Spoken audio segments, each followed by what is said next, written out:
and welcome to the CPAP Mama. So for today's video, I'm going to show you guys how I clean my CPAP supplies. So I started filling my sink, so I'm going to continue with that. But the first thing that I do is, which I've already done, I should have showed you guys, but I wanted to save some time, is dump your old water. Okay, so dump your old water. I scrubbed my kitchen sink before you ever put anything in it. Okay, so I scrubbed my kitchen sink. I started putting some water in it. I'm going to continue to get that filled while I'm going through everything else with you guys. Okay, so first with my chamber, I dumped it. Then what I like to do while my water is filling is I use white vinegar, okay, in my water chamber. White vinegar is a great disinfectant. It also descales. Even though I'm using distilled water, I still sometimes get some buildup in there, and I want to make sure that I am disinfecting. So what I do is pour some in, and I usually fill it to like the bottom line on my water chamber there. And what I do is I'm gonna let that sit and soak. Okay, close the lid. So I let that sit and soak while my sink is filling. And again, I'm using like hot water. It does eventually cool down as, you know, as we're going here. And then the next thing what I'm gonna put in my water, which bear with me, I'm running out, is Johnson's & Johnson's baby shampoo. I do about 2 to 3 drops. 1, 2, 3. Okay. And change that. And the reason I use baby shampoo is a couple of reasons. First off, it's gentle on my skin. Second of all, it doesn't have an antibacterial in it, which for years I had always thought an antibacterial would be really great to be using on my mask, until the manufacturer rep told me it's actually not good for your mask. What it does is it actually breaks down the silicone, which makes sense because I was noticing like a white film on my cushion, and that was due to the antibacterial soap. You want to stay away from Dawn. That is also too harsh of a cleaning agent. It's got the degreaser in it, and that also will break down your silicone mask. So again, baby shampoo, it's gentle, gentle on the skin, gentle on the silicone, and it's just a great, great way to clean your mask.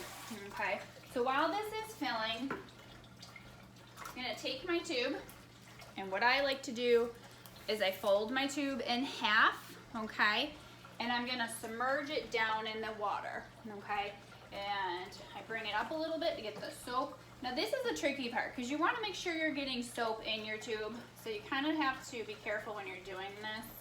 It gets a little tricky, so what I'll do is kind of swish it, take it, again, you gotta try to cover it, and just swish it back and forth. And again, you gotta be careful so you don't get soapy water all over the place, okay? And then I'll submerge that back down. Next thing I like to do is to take my mask. I used to take my mask all apart until one day a piece got lost. So what I like to do is just keep everything right together, okay? And I will take my entire mask, headgear included, okay, and submerge it right in my soapy water, okay? And then what I will do is I will flip my cushion over like this. I'll take a little bit of my soap, which I should have kept that over. I gotta get some more. And I'll take just a drop or 2. There we go. And what I will do is I will work some of that soap right around the cushion. Because let's face it, we're wearing a mask for 8 hours a night. We have oils on our skin, and those oils get on our cushion. So if we're not cleaning our cushion, what's going to happen is night after night we're putting that mask on, and we're gonna start to develop some skin irritation. Skin irritation, not only that, the mask is gonna break down. So I've got my soap, and what I'm gonna do is I'm gonna put it around the cushion like this. I know it's kind of hard because of the sunlight. And really working that soap in around that cushion there, okay? Really get it, and you can see, not to be gross, but we're all humans, sneeze. If this is especially important for cold season, you wanna make sure, which honestly, if I have a cold, I'm washing my supplies more frequently. You really should be cleaning your cushion daily, but the reality of life is that's not always something that's achievable. So I make sure I clean my supplies once a week. Once a week in the soapy water. I also have a soap clean unit that I can show you guys about that.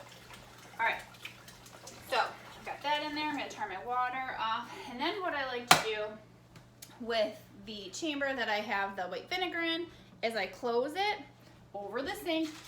I give it a good swoosh because let's face it, you have that humidity getting even on the top chamber. Okay, so I swoosh that around. I open it up, take my finger and kind of swish it all around because like I said, I want to make sure there's that white vinegar on the edges. And then I take the white vinegar and I dump it right in the water. And then I submerge the chamber with that white vinegar right in the soapy water, okay? And again, I'll work the headgear. And again, another reason why you want to be washing your headgear too is we have oils in our hair, we sweat. You want to get that off, so you kind of push that around. Good. Push everything down like that. And what I do is I let my supplies sit and soak for a good 10-15 minutes, okay? And then what I will do is I will drain everything, rinse it thoroughly, and then I will hang it up to dry. So let's give it 15-20 minutes. Okay, so now that it's been about 15-20 minutes, I just drained the water, and next what we're gonna do is go ahead and thoroughly rinse everything. So starting with the chamber, dump everything, take the water, rinsing everything. Like I can see in my chamber here, I've got some bubbles still in there. So you make sure you rinse everything thoroughly. What I'll do is close it and give it a good shake. And you can see I'm using hot water. You can see the steam coming off, so I gotta be careful. All right, one more rinse. Dump the excess water. And on the bottom, if you have a ResMed AirSense 10, there is like a little drain there. So if you tilt it, you will see some of the water coming out of just like the very, very bottom cavity there.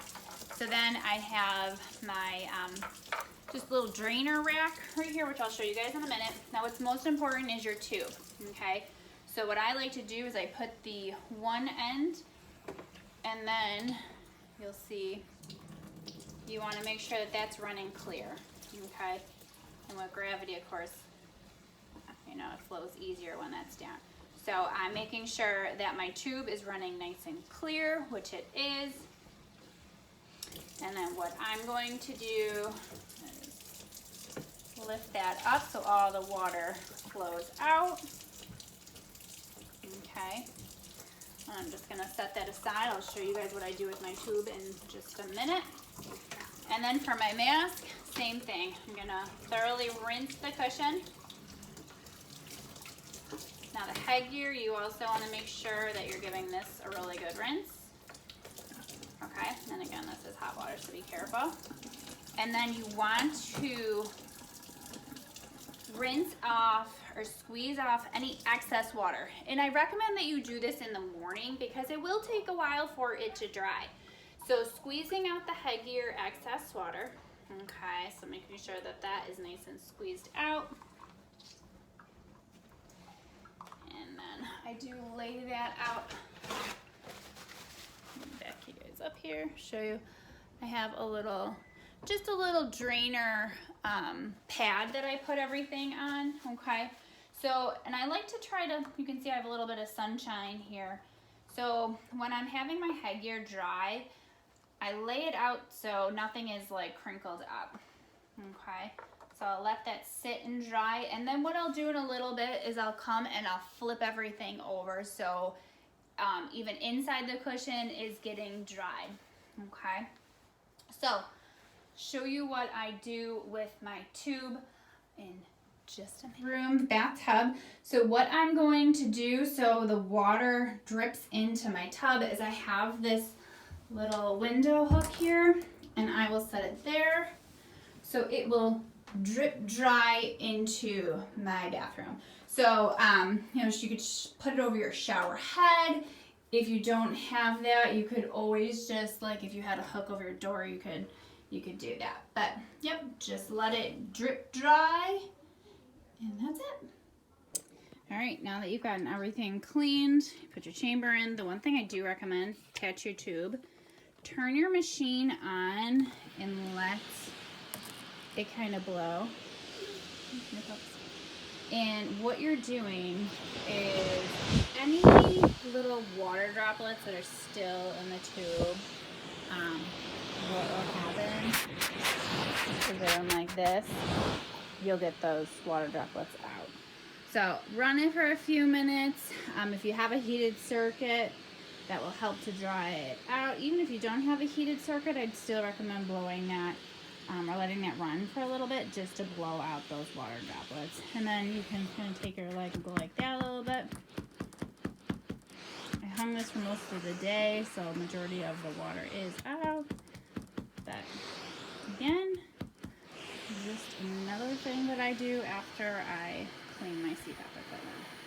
Alright guys, have a great one. If you enjoyed this video, please like and subscribe.